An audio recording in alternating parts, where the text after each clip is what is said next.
Listen, I want to say thanks to each of these governors who, in most cases, have traveled a pretty good distance. Bobby's just across the border, but he comes over here recruiting businesses on a regular basis, so he knows his way around and keeps us on our toes.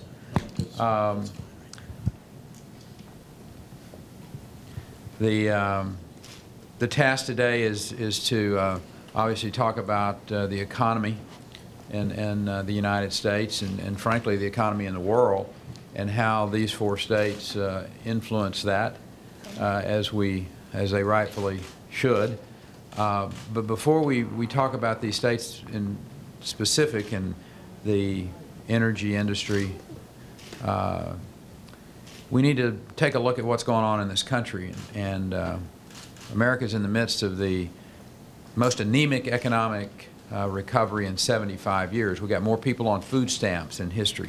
More Americans have left the workforce than ever before. We have poverty that's up and family incomes that are down. And it's these governors in energy-producing states that have the potential to really invigorate the American economy.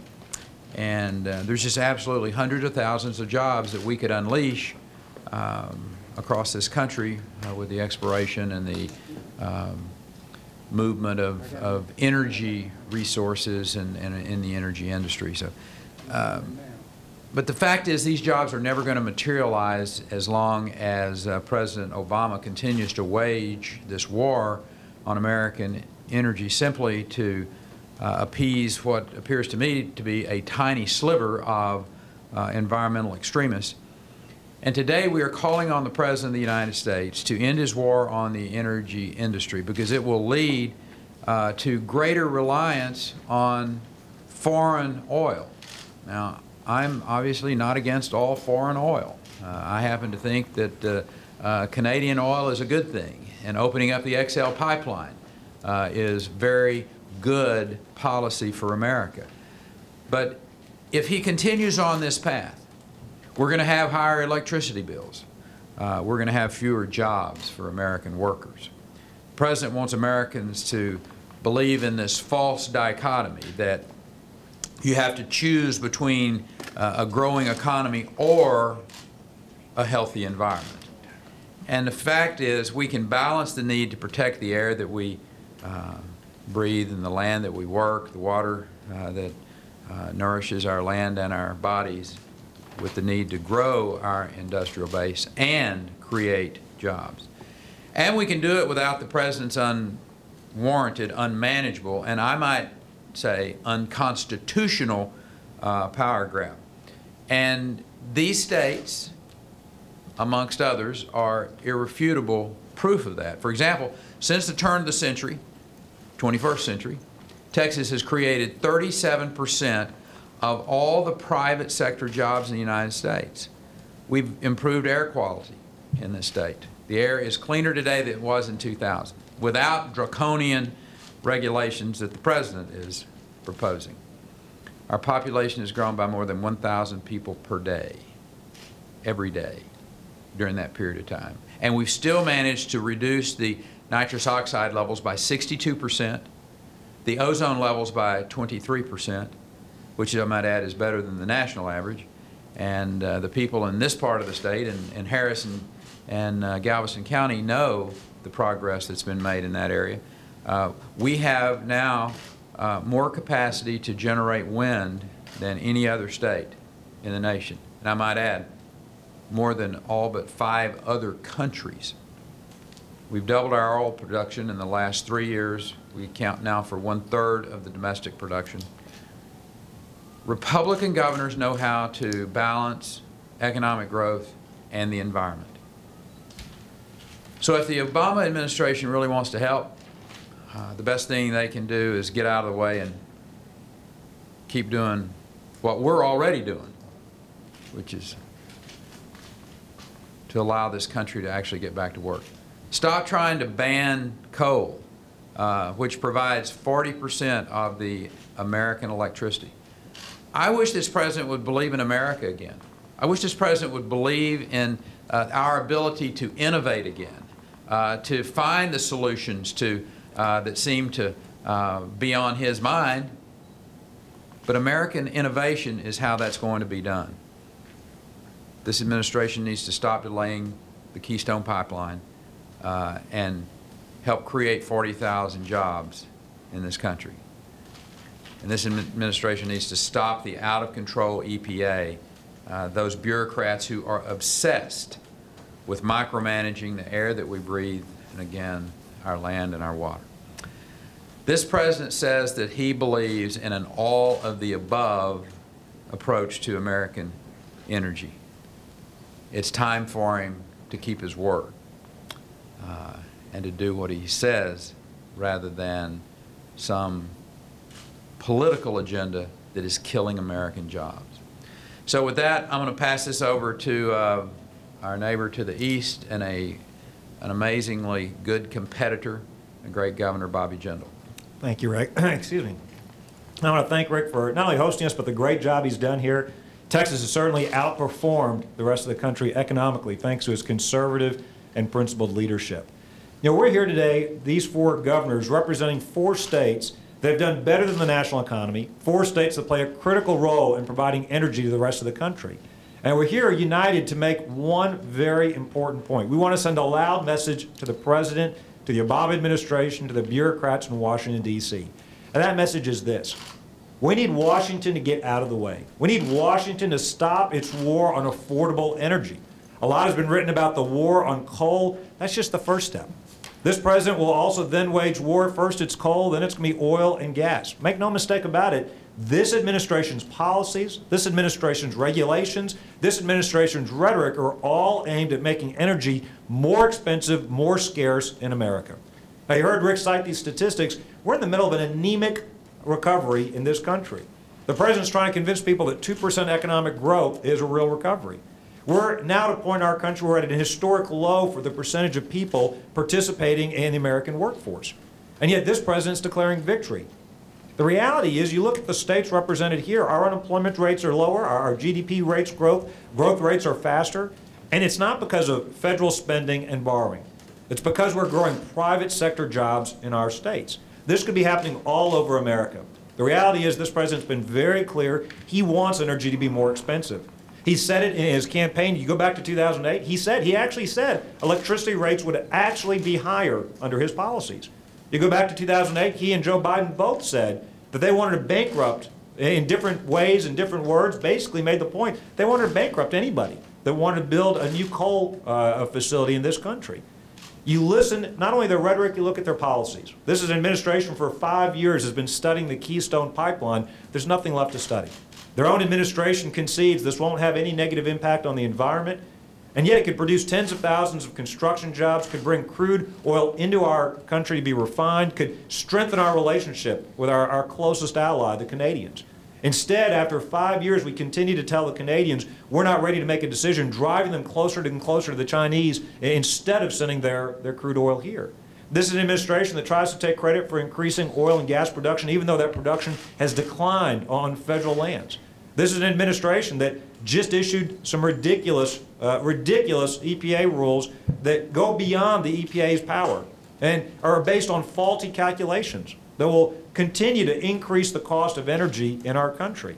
The reason this is so important is we have got a once-in-a-generational opportunity not only to lower prices for American consumers when it comes to electricity and transportation fuels, we've got a once-in-a-generational opportunity to bring good-paying manufacturing jobs back to America.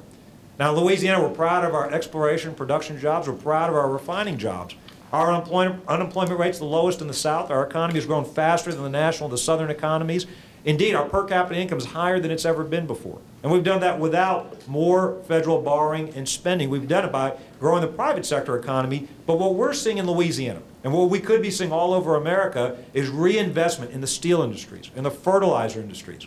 These are good-paying blue-collar jobs. Blue-collar jobs, we're not talking about minimum wage jobs. We're talking about jobs that pay $50,000, $60,000, $70,000, $80,000 a year, jobs with benefits.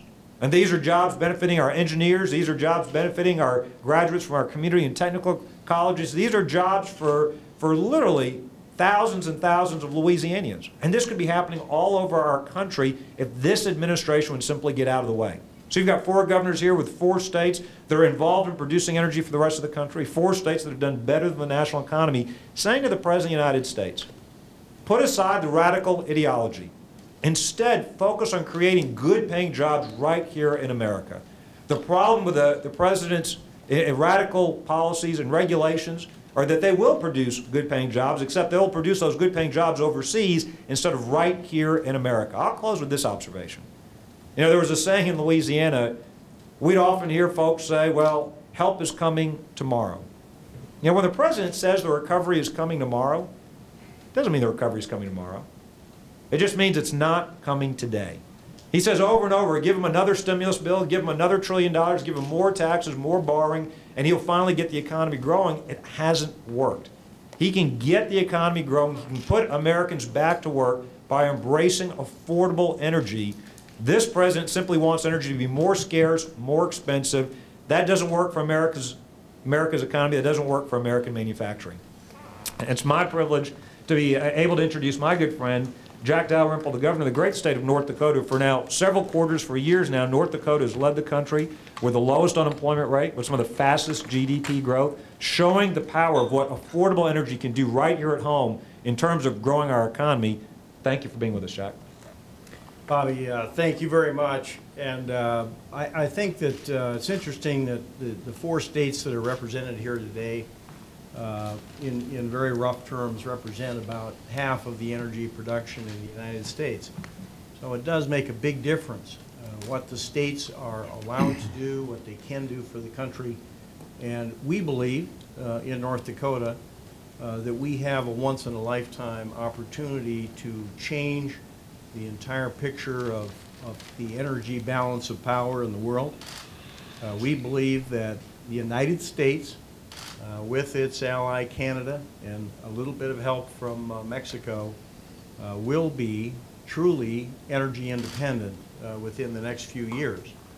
And there's nothing standing in the way of that unless our own federal government should decide that there is some reason why we need to slow down or restrict the growth that is taking place today. We've seen some signs of that recently, the new regulations on CO2 emissions and also the use of water in the United States, a clear sign that there are people who would like to slow down the production of energy in North America and its usefulness in the United States.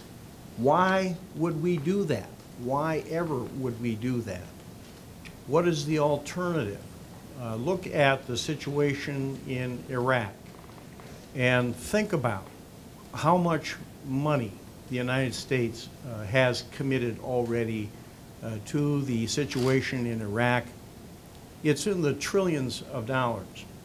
Why would we do that when we have the opportunity to be energy independent and truly not care what's happening to oil supplies in the Middle East? I think it's a fundamental opportunity for the country, and I am concerned, as I think the other governors here today are concerned, that the federal government, for some reason, would not want to embrace that opportunity. The situation with CO2 is very indicative. CO2 is not a pollutant. And yes, and yet this administration is making a big effort to persuade everybody that carbon dioxide is a pollutant. Carbon dioxide is coming out of your nose right now. It is not a pollutant. It is a very common gas. It may have some impact on our environment, but no one knows the true extent of that impact. And while we are trying to reduce emissions of CO2 in the United States, we know that China and India, during this time period that we're supposed to reduce CO2, will probably build over 50 coal plants. It is totally absurd to think that the United States alone would do anything about CO2 content of the planet's atmosphere, and really the notion that others would follow us simply because we make this suggestion is, in my mind, ridiculous. Why do we sense this happening? And why is this the area to go when 40% of the nation's power comes from coal? 40% of our electricity. And the emissions of CO2 are supposed to go down 30%. The math is pretty clear. It means higher costs of energy to every consumer and every person in America. Are we willing to pay that price? Do we really want all of our power bills and gasoline bills, natural gas bills to go up in exchange for what? I think overall we need to convince the people of America that developing our energy is the right thing to do. It is not dangerous. We can meet the challenges, including flaring. We can meet the challenges of any kind of pollution that's involved, any kind of safety that's involved. All of these challenges can be met through technological answers or simply through better practices. And over time, we will be the great beneficiaries. My state, I think, is the perfect example. Fastest growing economy in the United States each year for the last 4 years. Lowest unemployment rate in the United States. In 2001, when John Hoeven and I first took office, North Dakota was 39th in the nation in per capita income. Today, North Dakota is second in the nation in per capita income.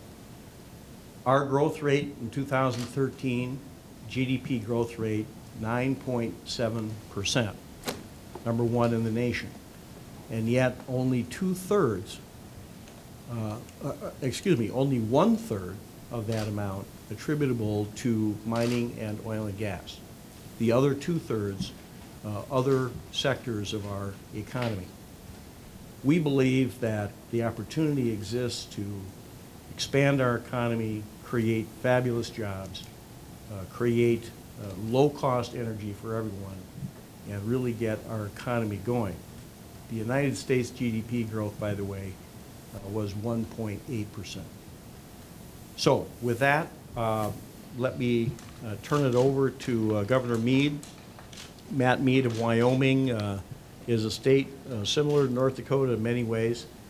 It's a great state, an energy powerhouse, and Matt Meade totally gets it and understands how to responsibly develop enhanced energy production in Wyoming. Well, thank you, Jack. Rick, great to be back in Texas. As you know, I went to school down here, so great to be back. Bobby, always a privilege to be with you. So thank you all to the governors. Let me just tell you a little bit about Wyoming. We're in top 10 in oil production, top 5, 6 in natural gas, number 1 in coal production by far. We produce in excess of 400 million tons a year. We also are number 1 in uranium reserves. We're number 1 in onshore class 5, 6, 7 wind. And so when we think about an all-of-the-above approach from Wyoming, we really mean it because we have so many sources of energy. And what that allows us to do in Wyoming is we export more energy than any other state.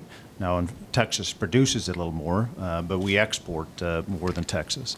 And what that does for us, just as the point Jack was making, is it provides such a strong economy. Our unemployment has gone in the last 3 years from about 6.5% to now it's about 3.5%.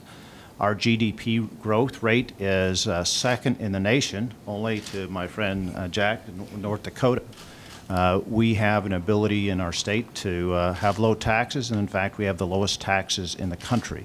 These are some of the things that energy has done for us. But when we talk about energy, we recognize this.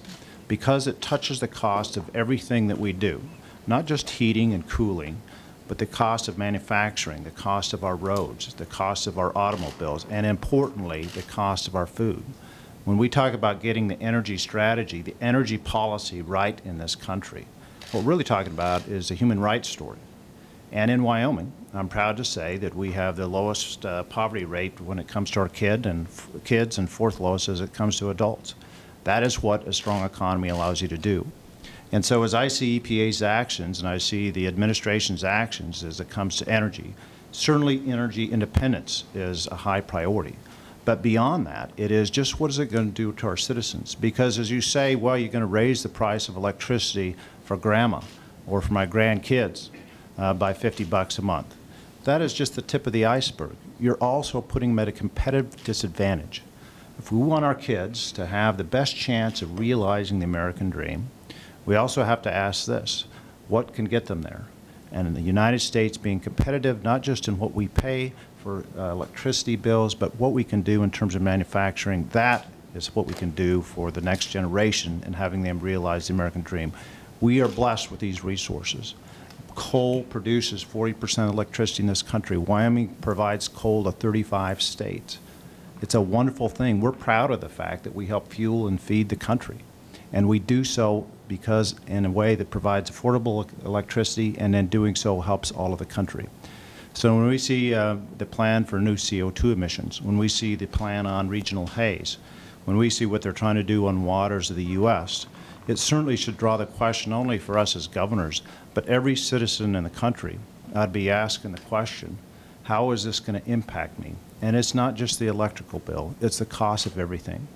And when I travel to Taiwan, South Korea, and they're eager to get our coal, when we see that China 5, 6 years ago was exporting coal and now they're the major importer, what we see is going on around the rest of the world is the recognition that coal is an affordable and good energy source. And we recognize, all of us recognize, with the abundance of resources that we have, while it's a great blessing, also comes a great responsibility.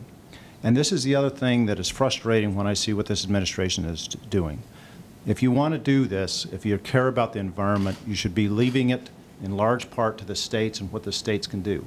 For example, the states are more nimble, we could move more quickly. Wyoming was the first state to have carbon capture sequestration laws on the books. Wyoming was the first, or one of the first, to have hydraulic fracturing rules on the books. Wyoming is a state that is leading in terms of innovation and technology at the University of Wyoming on carbon capture, how to have a better opportunity to use coal in different ways. These are the things that we should be focusing on. In 2013, nationally, we spent $220 billion on renewable research. We spent $2 billion on CO2 research. We need to flip this around, because while I am a skeptic about climate change, and I know many are not, whatever your belief is, we ought to be saying, so what? Rather than the president sort of making fun of everybody who has a disagreement with him, what we ought to be saying is, whatever your belief is, shouldn't we have a common goal of trying to find innovation and technology that makes all energy sources better? That's where we should be heading. You're not going to get there with rules and regulations and sort of in an abstract fashion say everything's going to get better. The way you're going to do that is with innovation and with technology and making improvements. And coal, oil, gas, renewables. And as I see what they're trying to do on CO2 and the assumptions they make, you're going to get 30% for coal, and by 2030 you're going to get 30% from natural gas. There's so many assumptions into that, including the assumption that we're going to be able to build pipelines necessary. And as you see Keystone, that was a major question. There's an assumption of what's going to happen in export, international exports. You see the BTU, the cost of natural gas in Europe and other parts of the world. It is much more. And that is going to change, because as we export natural gas, LNG, that is going to change. So there's so many assumptions built into the EPA's calculations on what the cost is going to be on this. I think it is very doubtful that it's going to come out as they propose. So for me, I appreciate the comments of my other governors sitting up here. But we have such a wonderful opportunity in this country to see what we see in the states nationally. And the abundance of affordable energy means so much to the economy, and it means so much to us in terms of the human rights and the human interests that we have as governors. So with that, Governor Perry, thank you very much. Yes, sir. And I'll turn it back to you. Matt, thank you. Very articulate responses by each of these governors. Matt, in particular, I think you have hit one of the major issues right squarely upon the head with the innovation side. America has always been about exporting innovation.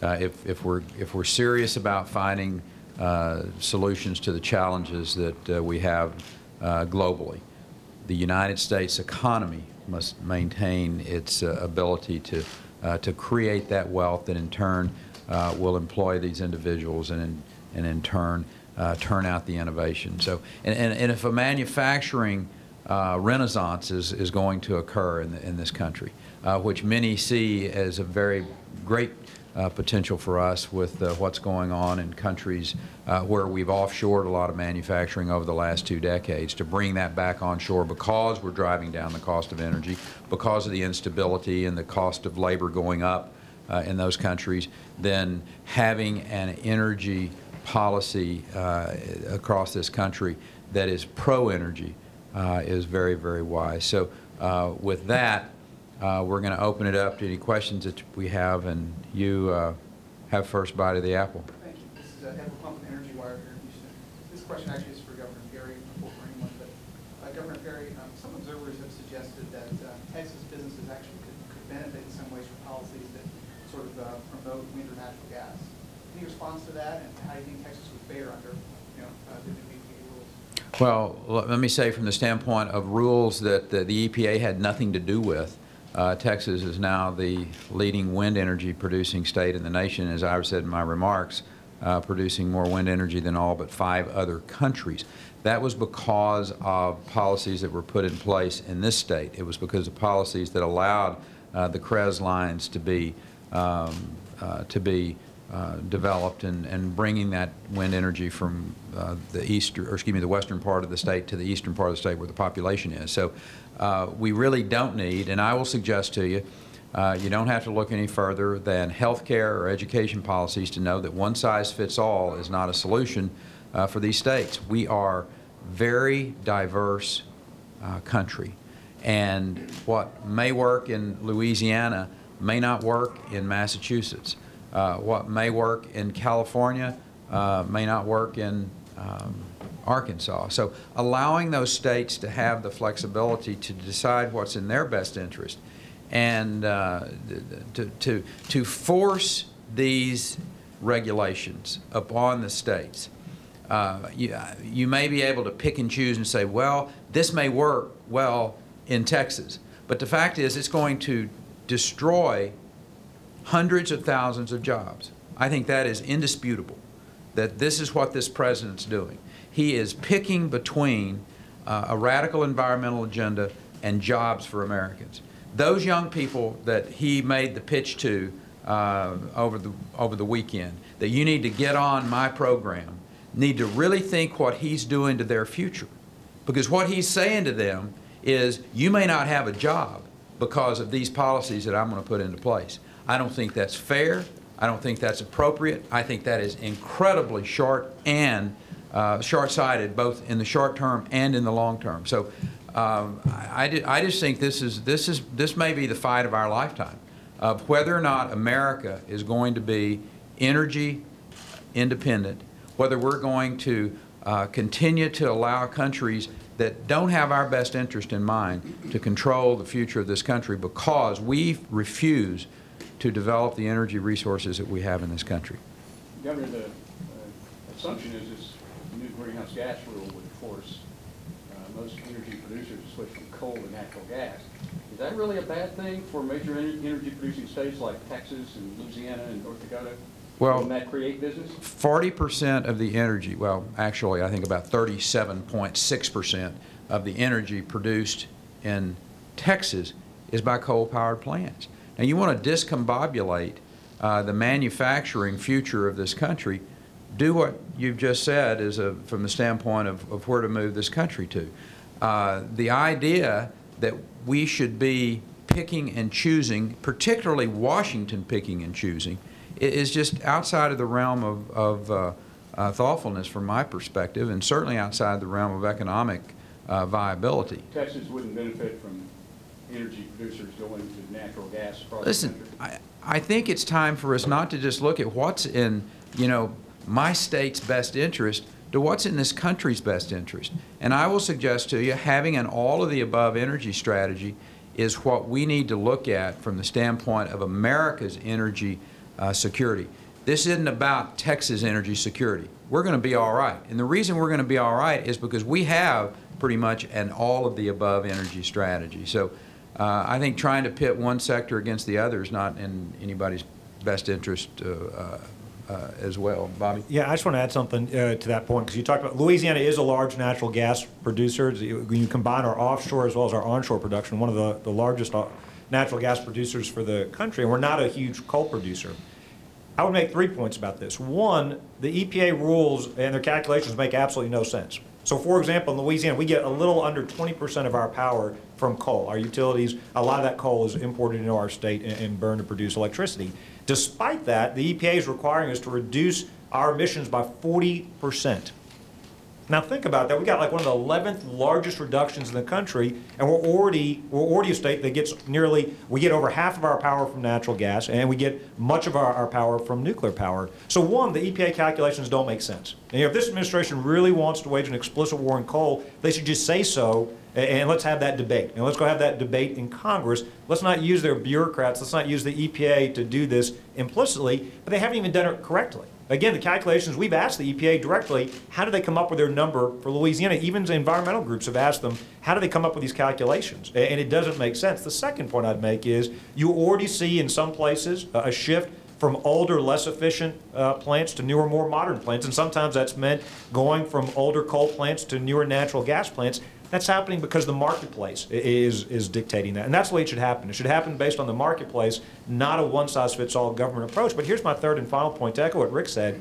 Even though I'm in a state that produces a lot of natural gas, I embrace an all-of-the-above strategy. Making electricity more expensive in America means these manufacturing jobs will go overseas.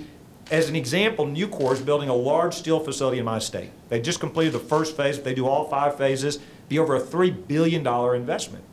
We had to compete with Brazil for that facility. And the CEO, when they were breaking ground for the first phase, made the point that one of the reasons we were able to convince them to build in America instead was the availability of affordable natural gas. Now, it does not help the environment for those billions of dollars to go overseas. 1,200 direct jobs, over $70,000 on average, 4,800 indirect jobs, 6,000 jobs. These are good-paying jobs.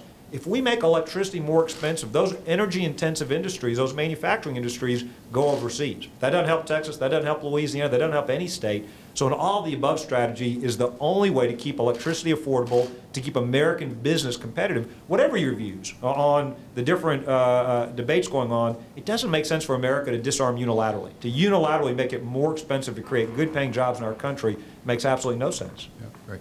AP? Yes, this is a question actually for all 4 of you. It is clear from what you've said, and you've had a few weeks to look them over, that you're not in favor of these new regs, that they are not what you think needs to happen in the country. What are you going to do? Is there going to be a lawsuit challenging this? Are you going to band together, or is it going to be a series of news conferences just slamming the Obama administration? Concrete, what will happen? Yeah, there'll be a letter going out, I think, as we finish this up, that should be hitting your inbox by the time you get back to the office, that not just these 4, but a number of other states have signed on to as well. And Jack, go ahead. Well, we have that same question. And last week, Matt and I had a chance to have breakfast with Gina McCarthy and ask her a few questions. And our main question was, you know, what is it that you would have us do in a state that produces a lot of electricity from coal? As far as we know, there is no technological device that is feasible that will capture CO2 economically and make it disappear. So if that's not available today, what would you have us do? And she talked about a number of kind of fuzzy things about conservation and changes in utilization and efficiency of coal plants, and I think was kind of making it sound like there were a number of different minor things that people could try to do to make a difference on CO2 emissions. But I was not satisfied with the answer, because a 30% reduction is a major reduction. And unless you have a technological answer, I really don't see what the EPA expects us to do. Great. Tony? We're good. Oh, here, Bobby. I'm sorry, Bobby and Matt, and then you're the last question, okay? Yes, Great. But I would just say real quickly, I think there are 3 steps. Right now, the rules for open for comment period, and obviously we've got bipartisan members in Louisiana's delegation that oppose the rules. I think the most immediate, obvious step would be for Congress to do its job, stop the EPA from overreaching. And I think voters can express their frustration with this rule in November by electing members. I would argue for a Republican majority in the Senate to stop the overreach of the EPA. We need Congress to exercise its oversight authority. Secondly, certainly we are challenged. We've asked the EPA to justify their numbers. Their numbers make no sense. They've said 30%. In Louisiana, it's actually 40%. They can't justify their methodologies. We have shown them to try to achieve their reductions would require us to take steps outside the authority in the statute that they're citing for us to take action. So even legally, we're not sure, it's not clear to us we have the grounds or they have the grounds to make us do this. But for now, they've not given us any answers. Even when we've talked to EPA, they've simply said, we've got to go back to headquarters. So we continue to push them for clarification on how they come up with these calculations, what authorities do they really think we have or they have. But third, you mentioned litigation. I absolutely think litigation's on the table. I think the first step for Congress to do its job, rein in and out of control EPA. I think voters can go to the polls this November and show their displeasure with this and other policies coming out of D.C. Secondly, we're going to continue to push EPA for clarification. Their own, even if you accept what they're saying, it doesn't make sense internally. It's not internally consistent. But absolutely, I think there's a very real good chance of litigation, not only initiated by the states. I think you're going to see industries and other. I think this is an area that is absolutely ripe for litigation. I say that somebody who doesn't normally favor litigation. I don't think that's the best way to resolve our conflicts. But this is such a dangerous overreach in terms of its potential threat to our economies and our ability to reshore those manufacturing jobs. I absolutely do think that litigation needs to be on the table. The next step, though, is I think Congress has an opportunity to rein them in. And then the second step is let the EPA actually answer these. These are basic questions. And again, it's not just the states asking these questions. A lot of outside experts have no idea how they've come up with their numbers. Yep. Thank you. Well, first, to the comment about is this good for Texas, Governor Perry, I really appreciate your answer because, as you know, it is a slippery slope when you start using the EPA to favor one state over another. The fact is we have over 1 billion people in energy poverty worldwide right now. It is way premature to be taking energy sources, any energy sources, off the table, in my view. To answer your question, I agree with Governor Jindal. We're going to be commenting. We're going to continue the conversation with the EPA.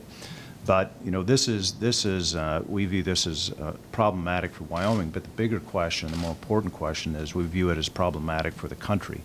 I currently have 11 different lawsuits against the EPA, and if we can't during the comment period get them to a point that we think is reasonable both for our state and for the country, we will absolutely be pursuing litigation. Any last question? Yes, I'd like to welcome all of you governors in the state of Texas, the great state of Texas, and we appreciate your coming to have this press conference. The thing that bothers me so much about what is taking place is that I go to the OTC every year for the past 9 years, and we have a tremendous brain wealth of innovators and technological experts that come to the OTC from all over the world. And a lot of our problems with the EPA seem to be can be handled by our technological brain power, and the EPA doesn't seem to understand anything that is going on when it comes to our educational system and our experts in the field. I want to know, after this press conference, what are you going to do to bring the EPA or the federal government, the Obama administration, abreast to the technological brain trust that we have in this country, that we nurture and that we develop? Because without this technological brain trust, we would not be able to be fractured, we would not be able to get oil from shale, we would not be able to do anything that the great state of Texas, Louisiana, North Dakota, South Dakota, and Wyoming has been able to do. Now, why can't we, as a country, put trust in our innovations? And why can't we not come together as a country to fight this administration over how we're going to get back on track or stay on track to become energy independent? Bobby, would you like to answer Yeah, further? I'd say a couple. First of all, thank you for the warm welcome to Texas. It's a privilege to be back here. And I will say, just real quickly on Matt's comment, he's exactly right. For any state that thinks they're being advantaged by these rules, this is just the first step in the EPA's war on affordable energy. Today it's coal, tomorrow it's going to be oil and gas. They're going to continue waging war unless you're producing energy according to a politically favored way. You don't want the federal government picking winners and losers. You know, today they may be attacking coal, tomorrow it's going to be oil and gas. Who knows who they'll be coming after the next day. But to your point, sir, you're exactly right. When you think about it, in 2008, my first year, when I was my first year, my first term as governor, natural gas prices were over $13. Oil was well over going to $140 per barrel. At the time, the conventional wisdom was that America would be importing LNG, and billions of dollars were being spent on terminals to facilitate the importation of LNG because it was thought that we couldn't be self-sufficient anytime soon. Thanks to American innovation, thanks to American technology, thanks to American entrepreneurs, you've seen the price of natural gas fall dramatically. You've seen now there's discussions and investments towards exporting natural gas.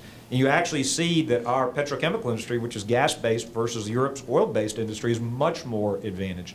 That shows what American innovation can do. And I think if Washington would get out of the way and support our entrepreneurs, everybody on this panel, we're from energy-producing states. We're for efficiency. We're for innovation. We know that we can reduce the amount of energy used to power our economy. The way to do it is to absolutely encourage that technology, is to encourage that innovation, encourage that private sector investment. It's not through a one-size-fits-all mandate from D.C. So I think you're exactly right, and that's exactly the contrast. I wish we could take your words and send it directly to the EPA and get them to listen. And I think this comment period gives us a chance, again, going to the previous question, we're certainly going to provide comments. I wish I could be more optimistic. We could persuade the EPA to abandon their approach, but it seems to me this is an ideological approach, not based on science, not based on facts, not based on reason. It's based on a radical ideology this president, this administration has been espousing for years. We'll try to use the comment period to get them to see the light, see reason. If that isn't successful, we're going to have to take more drastic steps. But I think you're exactly right about the use of technology and innovation. Rick, can I take a shot at that too? Yeah, I just thank you for the great point. You know, to follow up on what Bobby said, you know, I am fully about innovation technology, and what we're doing in Wyoming, and this is based upon, you know, how some things have been discovered in this country. We put a man on the moon. We recognize, you look back in history, you know, when sailors, they used to be able to figure out latitude but not longitude, and so the French government put out a prize and said, hey, who can figure this out? It was a clockmaker that figured it out. When Napoleon was traveling across the world, he was having trouble figuring out how to feed his troops. Same thing, innovation prize. Candy maker figured it out. Lindbergh, when his famous flight, same thing, innovation. So in Wyoming, I just got $15 million from the legislature. We're going to have an integrated test center. We're going to look at the slipstream off a coal-fired plant. And if you can take that and turn it into an asset, for example, to make graphene, to mix it with algae for food products, you know, those are the sorts of things that we're doing as a state because we don't believe we can wait for the federal government. But those are the things, in fact, that the federal government should be working on. When you see $220 billion in 2013 spent on renewables and only $2 billion on CO2, that seems a little lopsided to me. These are tried and true energy sources, and we need to let innovation and technology have a platform where they can solve these things. I'm confident that they can. Competition between the states is now beginning to express itself here on the podium. So, Jack. One more small point. I think North Dakota has probably got the most diverse balance of energy production of any state. And it really is true that technological advancement, the chance of technological advancements is greatly increased if you have multiple sources of energy. And you can work on innovation across many different types of energy. That is the core of the all-of-the-above philosophy, which means if we want to be energy independent, we must develop a number of energy sources simultaneously, because we do not know which one ultimately is going to be the most productive, the most promising, the lowest cost. And we created a state entity, a commission on empowerment, the Power Empowerment Commission, which basically brought all of the producers of energy together and said, okay, you're done fighting.